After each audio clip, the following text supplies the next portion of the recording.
Bapak Ibu yang saya hormati, kali ini kita akan mengenalkan tutorial menggunakan aplikasi CBT Ruang Admin dalam kegiatan US 2023 yang akan kita laksanakan di bulan Mei ya.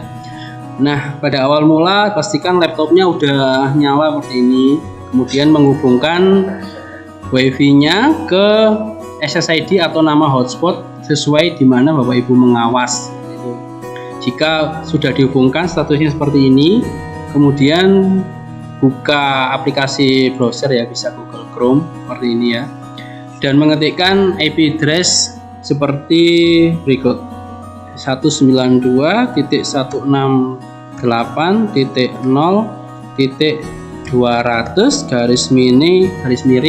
CBT admin seperti ini ya Ibu ya, atau alamat address bar ini sudah kami cantumkan di data ruang kertas yang dibagikan oleh panitia. Bapak Ibu tinggal lihat dan mengetikkan di address bar seperti ini. Setelah diketikkan, klik enter Bapak Ibu hingga muncul dashboard atau halaman seperti ini. Pada kotak attention ini kita masukkan kode ruang kita masing-masing. Setiap ruang kodenya berbeda sehingga Bapak Ibu bisa melihat di lembar yang ada pada ruangan masing-masing. Sini saya kasih contoh pada ruang 1 ya. 1 2 3 4 5 6 7 8 strip A T G A. Nah, setelah diketikkan kode ruangan masing-masing, klik masuk Bapak Ibu sehingga muncul beranda seperti ini. Nah, di sini ada 20 peserta di ruang 1 seperti itu. Nah, di sebelah kiri ada beberapa menu. Kita bahas mulai yang pertama, yaitu daftar peserta. Bapak Ibu dipastikan nama-nama peserta yang ada di sini sesuai dengan data peserta yang diberikan oleh panitia pada ruang Bapak Ibu masing-masing ya. Di sini di ruang 1 itu ada 20 siswa. Nah, setelah memastikan pada menu daftar peserta sesuai dengan data, kemudian Bapak Ibu bisa masuk ke status tes. Klik menu status tes seperti ini. Pada status ini belum dimulai karena anak-anak belum mengerjakan soal seperti itu ya. Nah, kemudian pada baris kedua ada daftar tes. Daftar tes di sini memang tidak bisa Bapak Ibu klik karena yang mengaktifkan adalah proktor pusat. Nah, pada baris ketiga ini token. Nah, ini perlu diperhatikan Bapak Ibu, token yang tercantum di sini itu adalah kode yang Bapak Ibu berikan pada anak-anak ketika mau mengerjakan soal seperti itu. Jadi bisa Bapak Ibu tulis di papan tulis maupun Bapak Ibu sampaikan secara lisan. Nah, kemudian pada menu berikutnya yaitu status peserta. Status peserta pada awalnya kosong ini Bapak Ibu, karena di ruang Bapak Ibu anak-anak belum login dan belum mengerjakan. Nah, berikut ini saya peragakan jika pada peserta ujian sudah mulai login dan mengerjakan begitu ya. Nah, Bapak Ibu, seperti ini ya kondisinya jika status peserta atau anak-anak sudah login dan mengerjakan soal ujian. Untuk sementara ini ada 1, tapi jumlah dari siswa yang ada di menu ini harusnya sama dengan pada data peserta ruang seperti itu ya. Nah, ini ada 2 yang kami berikan contoh Bapak Ibu. Nah, setelah status peserta ini sesuai dengan data ruang Bapak Ibu, data peserta ruang, kemudian Bapak Ibu klik reset ya. Menu reset yang ada di sebelah kiri ini berfungsi apabila anak-anak membutuhkan reset ya, reset peserta. Caranya itu tinggal dipilih pesertanya, kemudian diklik reset ya. Misalkan ini Ahmad Sirojan, ini ada masalah dengan HP-nya, ke reset atau ke restart atau keluar ya. Itu dicentang kemudian ditekan tombol reset peserta sehingga hanya ada beberapa yang terkurangi karena di reset. Setelah di reset, Bapak Ibu, anak-anak perlu login kembali, memasukkan user dan password, dan Bapak Ibu sampaikan token yang tadi ada di menu tes seperti ini. Ini perlu disampaikan lagi ke siswa yang tadi di reset karena bermasalah handphonenya atau perangkatnya, itu agar bisa mengerjakan soal berikutnya. Nah, kemudian Bapak Ibu, setelah ini manajemen selesai ya, manajemen admin ruang ini selesai, kemudian Bapak Ibu pilih menu berita acara,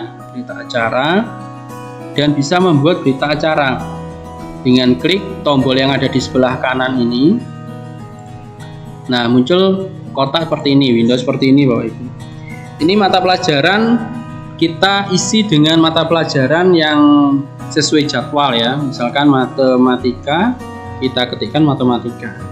Jumlah peserta ini adalah jumlah peserta ruang yang seharusnya ada di ruang Bapak Ibu ya. Misalkan tadi di ruang 1 itu harusnya ada 20, diketikkan angka 20 seperti ini.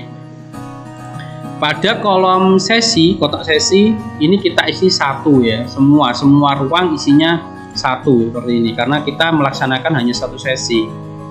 Kemudian ada kotak nomor yang tidak hadir.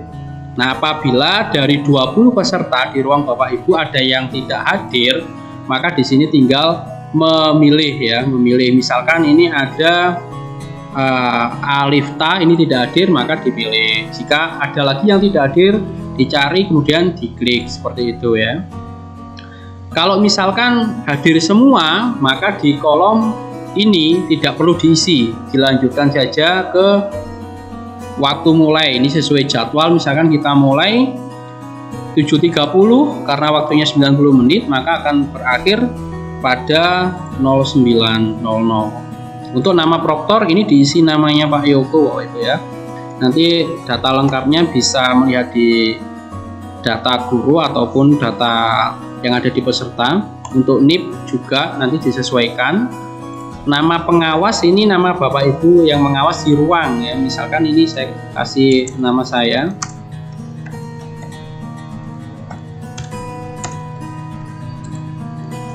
Nah, seperti itu.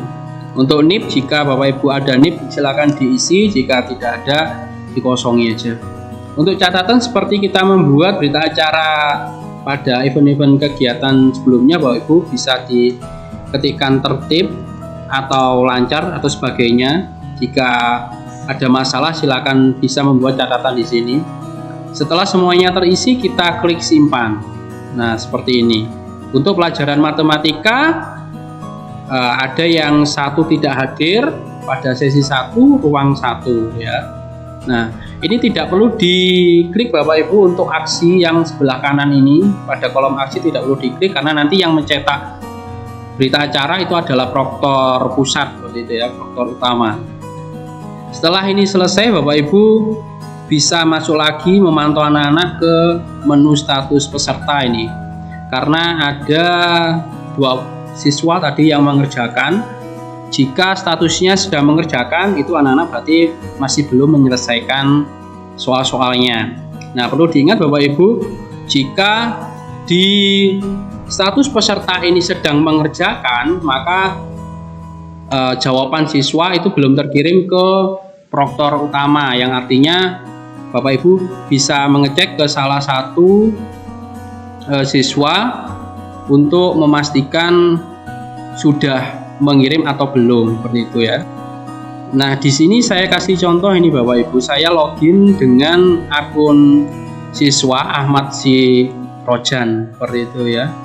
Nah, misalkan udah selesai Bapak Ibu, itu bisa diklik finish attempt atau mengirim jawaban apabila time left-nya ini itu kurang dari 15 menit Bapak Ibu. Jadi kalau misalkan sebelum kurang dari 15 menit, disarankan anak-anak tidak memilih atau mengklik tombol finish ini seperti itu. Karena ini waktunya sudah 3 menit ya, kurang dari 15 menit, maka bisa Ahmad Sirojan untuk mengakhiri sesi menjawab soal di mapel yang aktif. Nah, ini login lagi. Ahmad.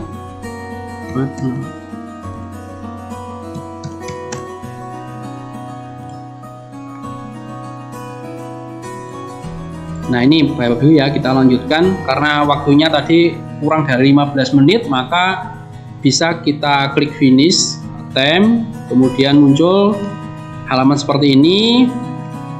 Ini kita pilih submit all and finish, kemudian seperti ini. Nah ini di akunnya anak-anak ya Bapak Ibu ya. Jika statusnya finish itu berarti Ahmad Sirojan itu sudah menyelesaikan soal yang tadi ya.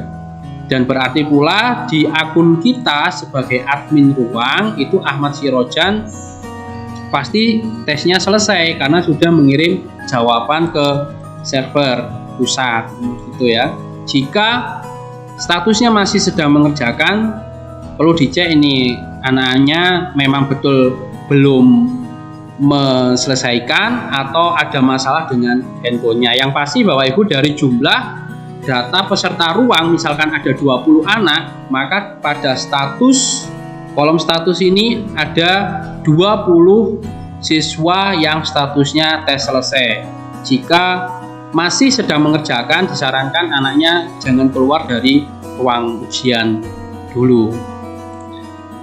Nah seperti itu Bapak Ibu untuk manajemen CBT admin ruang. Setelah ini selesai dan semuanya udah beres, kita klik logout untuk keluar hingga kembali lagi ke halaman login.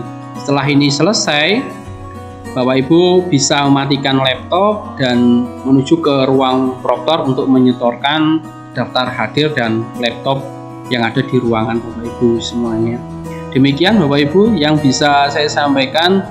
Nanti kalau misalkan ada hal yang kurang jelas bisa menghubungi Pak Yogo seperti itu. Terima kasih. Life could be a dream, life could be a dream.